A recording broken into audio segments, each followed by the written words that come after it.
All right, today we're going to talk about one of my absolute favorite writing activities to do during the holidays. It is so much fun. It is our Gingerbread House descriptive writing activity, and students take on the role of realtor. They come up with their own description of a home that they create based off of the gingerbread concept.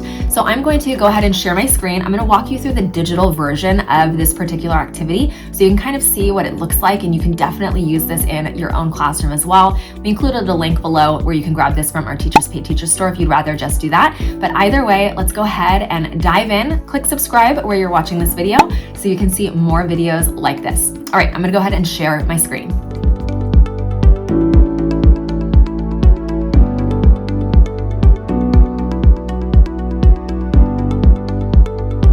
I absolutely love this activity. Your students are going to love it. You're going to love it. It is such a great use of class time right before you leave for the holiday break, for the winter break. You know, I always did this the last maybe 2 or 3 days before we set out for our winter break. Things are a little bit crazy. You don't want to have a ton of stuff to grade, right? This is such a great activity. You can also use it at the beginning of December, whenever works best for you, but that's just when I used it with my students. So basically, students are taking on the role of realtor, and they are going to convince a prospective buyer to purchase a home. So students are going to create a flyer just like this one on the right. I'm going to walk you through the digital version, but this is a picture of the printable version that I use with my students. I also did the digital version with them as well.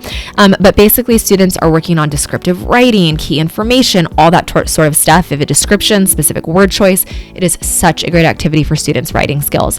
So the first thing that we had students do is we really talked about a list of bulleted phrases, specific vocabulary words to create an image in the reader's mind.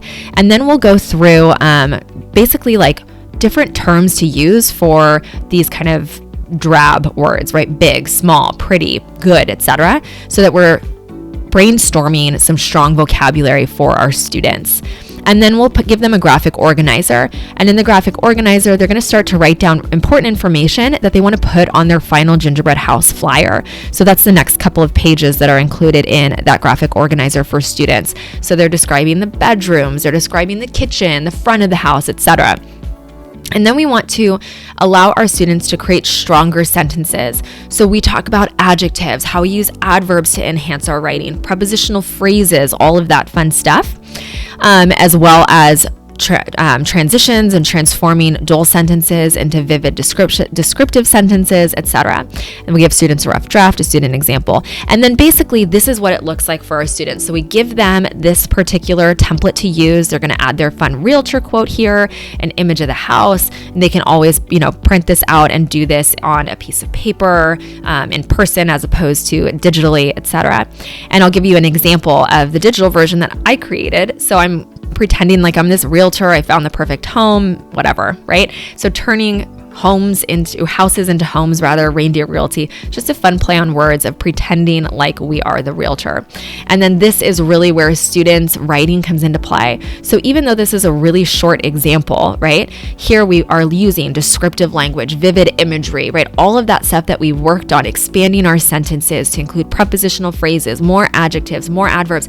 And the thing is when you're a realtor, you only have a certain number of words that you can include in the description of your home that you're selling. So you have to be very specific with your word choice. So it really allows students to work on diction in a, what's the word I'm looking for? Like in a very intentional way.